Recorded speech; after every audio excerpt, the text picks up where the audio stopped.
Grandes navegações, parte 3. Gente, vamos dar continuidade aí às grandes navegações. Estávamos falando da expansão marítima portuguesa, né? Portugal foi pioneiro nessa expansão, nessa busca por rotas comerciais lá na Ásia, nas Índias. Local onde estavam especiarias, cravo, canela, pimenta, que tinham muito valor dentro do mercado europeu. Então, o objetivo dessa expansão, ela é de natureza econômica, fundamentalmente, né? É claro que há outros interesses também, como o interesse religioso. A gente já falou que além da busca de rotas comerciais, há um interesse em cristianizar certas populações, aculturar certos povos, né? Porque a Igreja Católica, nesse momento, ela é a instituição mais poderosa da Europa e ela gostaria muito de, durante essa expansão comercial, que esses outros povos, que os cristãos fizessem comércio, né, se aproximassem cada vez mais dessa fé católica, né? Então tem um interesse religioso também. E esse interesse religioso vai se mostrar muito forte também quando os portugueses, os espanhóis, eles descobrirem, entre aspas, territórios aqui na América, né? Vão se encontrar com uma população indígena, vários povos indígenas, e vão buscar a conversão desses povos. Ok, mas o objetivo é a Ásia, o objetivo são as Índias, tá? E hoje é interessante a gente fazer uma comparação, mostrar um mapa dessa expansão portuguesa e também mostrar um pouco da proposta espanhola de expansão marítima, né? Portugal e Espanha vão ser os países mais poderosos do mundo cristão no século XVI e parte do XVII, tá? Logo em seguida, Holanda, França e Inglaterra vão passar a concorrer com Espanha e Portugal na busca dessas rotas comerciais na Ásia e na busca pela colonização de territórios aqui na América também, tá? Então, só para a gente repassar, a proposta portuguesa é chegar às Índias navegando, tá, pelo Oriente, contornando a África. A gente falou disso na aula passada e mostramos esse mapa aqui que mostra o trajeto, o itinerário. O itinerário português é o seguinte, gente: parte de Lisboa, o Porto de Lisboa, uma cidade litorânea, capital de Portugal, e o objetivo é contornar a África, ou chamado périplo africano, e uma vez que terminando aqui o contorno da África, passa-se, tem uma região muito instável geograficamente, chamada de Cabo das Tormentas. E uma vez passado esse Cabo das Tormentas, a ideia era navegar pelo Oceano Índico, continuando o contorno aqui da África, na parte oriental da África, até se alcançar a Índia, né? E daqui da Índia, né, onde tem Goa, onde tem Calicut, ainda há um acesso para o Oriente mais extremo, que é ali na região da China, do Japão, né? É o seguinte, gente, já havia um circuito comercial aqui envolvendo Índia, né? Os mercadores árabes que estão aqui, e também uma parte da China e do Japão, tá? Com o Sudeste Asiático na região que seria hoje em dia a Malásia, né? A Tailândia, toda aquela região, ela havia uma troca comercial já entre elas, envolvendo aqui a Índia, envolvendo os mercadores árabes. Então, os portugueses, os europeus, que vão chegar nesses barcos aqui, eles já vão chegar num lugar, numa rede que já está viva há muito tempo, tá? Numa rede comercial que já existe há muito tempo. E eles vão passar a concorrer aqui, vão ser mais um grupo de comerciantes, né? E esses portugueses eles vão acabar se dando bem nesse comércio do Oceano Índico porque eles têm barcos né? A gente falou dos barcos portugueses, né? As caravelas e os barcos, as naus portuguesas, que vão carregadas não só, elas são mais potentes, mas elas vão carregadas de pólvora e de canhões, tá? Então não é uma simples negociação comercial pacífica. Se os indianos não quiserem fazer comércio com os portugueses ameaçam bombardear as cidades indianas, né? E os árabes ali, eles não conseguem se defender tanto, porque os barcos portugueses são mais poderosos, embora vá ter muito conflito em alto mar e os portugueses vão ser expulsos de muitas regiões ali da Ásia quando alcançarem aquela região, tá? Então, olha só o trajeto aqui, gente. O que tem na África de interessante para os portugueses, né? À medida que os portugueses vão avançando aqui pela costa africana, eles vão fazendo trocas com os povos locais, né? Cada região da África tem um povo e eles oferecem produtos como, por exemplo, metais preciosos, eles oferecem escravos, eles oferecem é, pedaços de animais, né, peles, muitas vezes marfim. Então, e os portugueses, por sua vez, oferecem armas, oferecem instrumentos de ferro e de metal, e vão fazendo comércio ali na costa africana, tá? Até chegar lá na Índia. Então, esses locais que os portugueses vão passando aqui pela costa africana, eles vão instalando as chamadas feitorias. Feitorias, que são entrepostos comerciais, que é um espaço onde os portugueses deixam lá as mercadorias que obtêm dos africanos e leva as mercadorias que traz da Europa, né? E depois que vai trazer aqui do Brasil, né? Quando descobrirem no Brasil. Tudo bem? Então vai se estabelecendo essa rota, o périplo africano, o contorno do périplo africano, movido a trocas comerciais com os povos africanos e com o lucro dessas trocas também, os portugueses vão levando mercadorias para os indianos para obter as especiarias. E vai ser difícil porque as especiarias valem muito mais do que os portugueses têm a oferecer para os indianos, né? Então, quando não se consegue fazer comércio de forma pacífica, os portugueses vão apostar na violência, tá? E depois eles vão, à medida que os barcos portugueses vão avançando aqui lá em direção à China, o Japão, eles vão também ganhando, os portugueses vão fazendo frete de um lugar para o outro, levando mercadoria de um lugar para o outro e vão obtendo lucro. E aí os portugueses começam a ganhar dinheiro aqui no Oceano Índico e a acumular cada vez mais especiarias para levar de volta para a Europa, né? E o caminho de volta era o mesmo.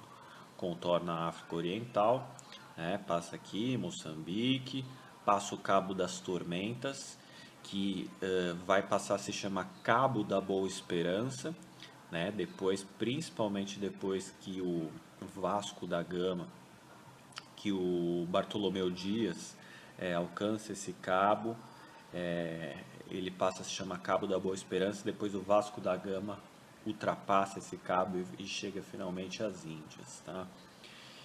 E nesse caminho de volta, então, passa aqui pelo Cabo da Boa Esperança e retorna para Lisboa com as especiarias. Então, essa é a lógica da coisa. Tudo bem?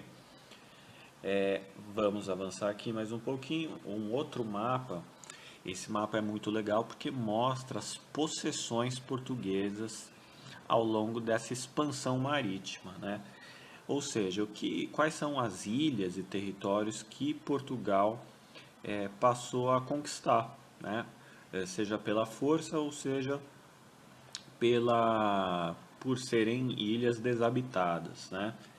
E aí a gente tem, ó, uma lista de todas, tá? Para vocês terem uma ideia do Império Português em 1500, né? Desde 1415 até 1542. Portanto, mais de 100 anos, os portugueses foram os primeiros a construírem um império global, né? Um império que abrange Europa, África, Ásia e América, né? Olha só, você vai ter desde 1415, o início da expansão ultramarina portuguesa, você vai ter a conquista ali de Ceuta, no norte da África, né? Depois, os portugueses vão descobrindo pequenas ilhas, como Açores, né? Madeira. Essas ilhas existem até hoje, né? E as pessoas falam português lá, né? Região turística, ilhas paradisíacas, né? Depois Cabo Verde, outra ilha paradisíaca aqui, mais para o meio do Oceano Atlântico, né? Também herança portuguesa, fala-se português lá. Depois aqui na costa da África, você vai ter essa região da Guiné, Guiné-Bissau, a região do Congo, os portugueses vão chegar, tá? A região de Angola também vai se tornar uma colônia portuguesa posteriormente, fala-se português em Angola até hoje. Depois, contornando o cabo, Moçambique aqui, fala-se português em Moçambique até hoje. A gente tem uma relação muito próxima com a África por conta da língua e desse passado colonial. E depois aqui alguns territórios que vai ficar sob domínio português por um curto período de tempo, tá? Depois eles vão ser tomados pelos holandeses, pelos ingleses, né? Que é a região, por exemplo, da Índia, Calicut aqui, o Calicut vai ficar pouco tempo sob domínio português, mas depois os portugueses vão ficar com outros territórios aqui na Índia mesmo, como Goa, né? Goa vai ficar sob domínio português até 1820, né? Depois você vai ter Bombaim, né? Outro que não está aqui no mapa, mas são territórios da Índia que vão ficar sob domínio português. Goa, Bombaim, né? E depois aqui algumas ilhas também que vão ficar por um curto período sob domínio português e depois os holandeses aqui vão tomar, né? Que é a ilha de Malaca, a ilha de Molucca, também aqui na Oceania, né? Na região que seria a Malásia hoje em dia. E depois até alguns domínios no que é a China atualmente, né, como Macau, por exemplo. A região de Macau vai ficar sob domínio português. O pessoal lá vai falar português por um tempo, né? Vai ficar sob administração portuguesa. E vão até tentar chegar lá no Japão, mas não vão conseguir se estabelecer. Então, olha só, isso aqui é o tamanho do Império Português, né? Fora, nessa expansão rumo à Ásia, aparece também a descoberta do Brasil, né? Não se chamava Brasil, né? Porque havia inúmeros povos aqui vivendo, Tupis, Tupinambá, Caegangue, Chavantes, né? Mas principalmente os Tupi e os Tupinambá no litoral, né? Que é por onde os portugueses vão começar a descobrir esse continente a partir aqui do litoral, né? Não sabia se a extensão desse território da América do Sul, imaginava-se apenas que era uma ilha, né? Depois os caras vão vendo que é um continente imenso, gigantesco, né? E vão passar a dar o nome posteriormente vai passar a se chamar América, em homenagem ao Américo Vespúcio, né? Um navegador aí italiano.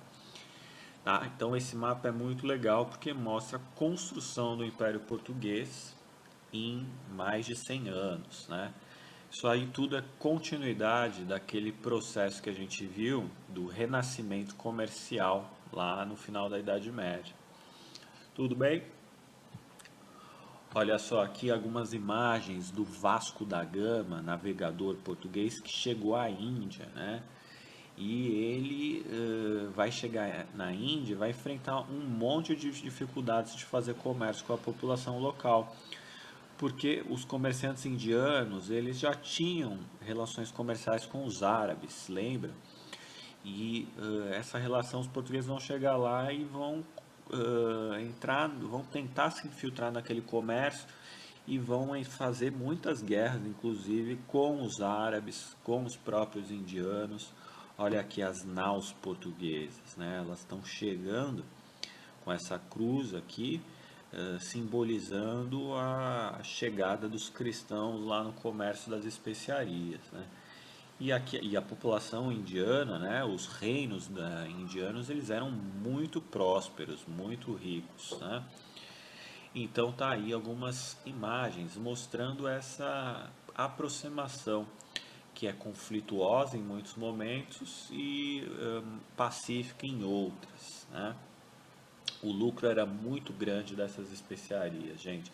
Por isso que os caras arriscavam a vida, né? E se dedicavam, passavam dias, meses e anos em alto mar, né? Viajar de Lisboa até ali não era uma coisa de horas como a gente faz hoje com um avião, né? Era uma coisa de meses e anos.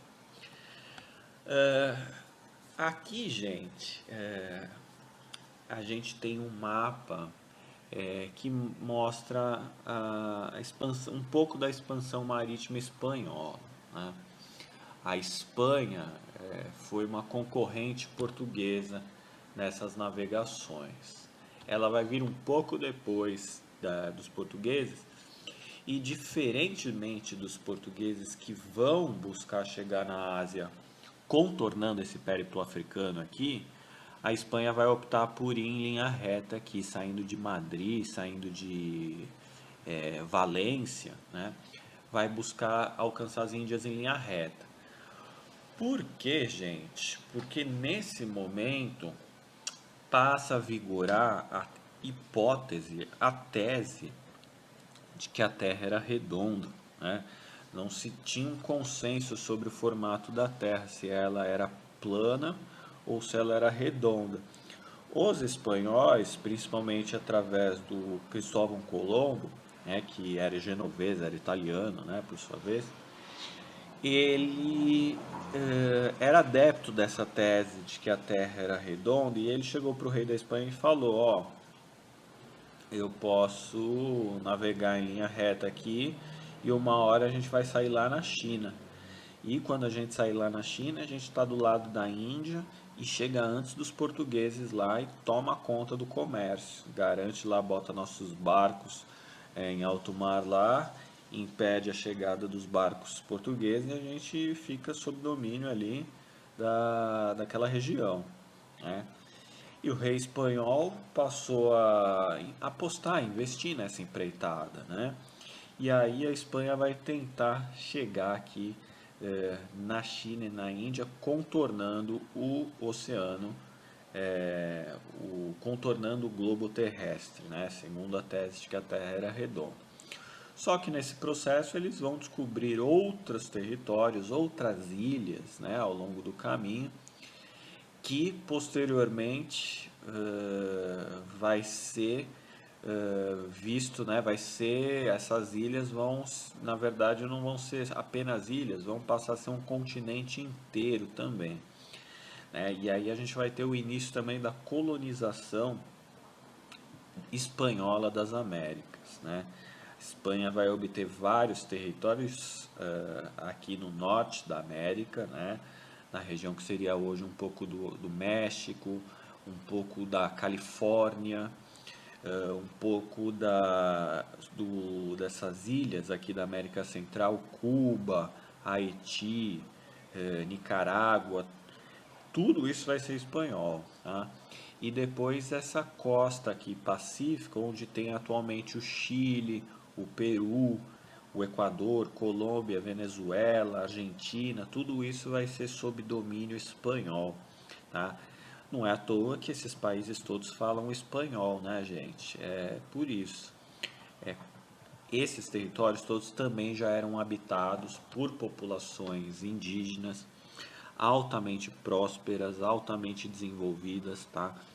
Que são os povos incas aqui na América do Sul e são os povos astecas aqui na América do Norte. Civilizações altamente desenvolvidas, com cidades, redes de comunicação, e os espanhóis vão enfrentar esses povos aqui e vão sair vitoriosos no conflito militar, através das guerras.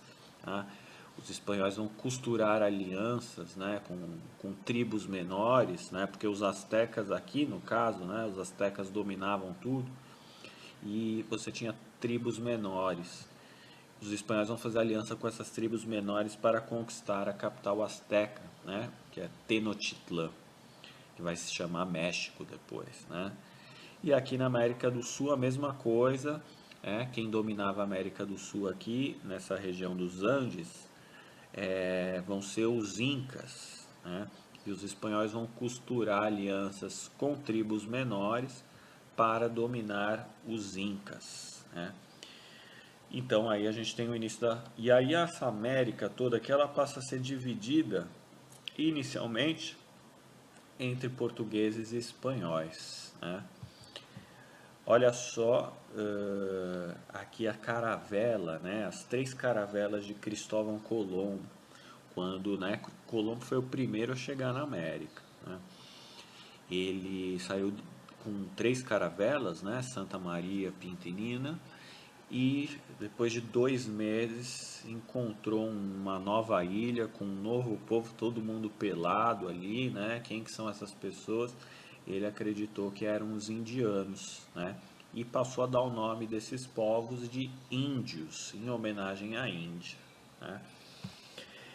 Mas, posteriormente, percebeu-se que não eram as Índias, era um continente novo, né? Então, tá aí a proposta espanhola de navegar em sentido pelo Ocidente, né? Ao invés de contornar a África como os portugueses, vamos dar a volta ao mundo e chegar no Oriente, contornando o planeta, né? Aqui a gente tem uma fotinho, né? Uma representação do Cristóvão Colombo, navegador de origem italiana, que fez essa viagem em 1492, né? 1492 é o ano da descoberta da América, né? E é o ano que para muitos marca a passagem da Idade Média para a época moderna, né? Esse é um grande feito aí, é uma descoberta de um novo continente para os europeus, tá? E tudo isso é do ponto de vista europeu, tá? E olha aqui mais uma representação da chegada do Colombo lá na região de Tenochtitlan, né, que vai se tornar o México, vai ser batizada de México depois que os espanhóis conquistarem, né? Mas ela se chamava Tenochtitlan. E aqui a gente tem uma representação mostrando esse primeiro contato dos espanhóis com os astecas, tá bom? Vamos ver o que mais temos aqui. Aqui mais um pouquinho sobre Vasco da Gama, né? O Colombo chegou em 1492 nas Américas. Em 1498, o Vasco da Gama chegou às Índias, então está bem próximo, tá? São grandes navegadores, são grandes heróis, né, do mundo espanhol e português. Cristóvão Colombo, Vasco da Gama, Américo Vespúcio, né? O nome América se dá por conta do Américo Vespúcio, né? Que não era somente um navegador, ele era um cartógrafo também, né? Ou seja, ele manjava muito de matemática, astronomia, desenho, tudo isso para cartografar, ou seja, registrar, criar mapas, criar representações conforme vai descobrindo-se novas ilhas, novos territórios. Então essa construção desses mapas, né, gente, que vai guiando, vai passando a orientar os próximos viajantes, né? Então é ciência que está sendo feita nessas navegações, né?